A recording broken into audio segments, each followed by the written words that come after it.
Ансыңыздар, қармалшыңыз бойынша комментарий беріп қойыз ба?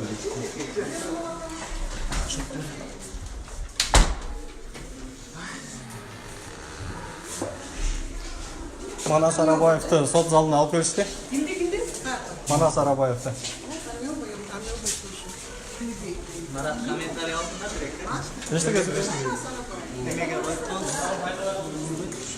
Демек жөнөтпейік Марат. Жалбырақ әлей, о жерден ала қойсыншы. Бүгін бірінші байрағы сотында алсын.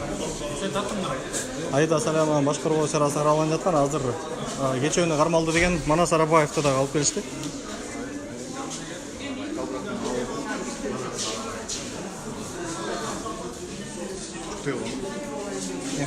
Фейсбукта баракчадан көчүрүп мен прямой. Бұл кәсінің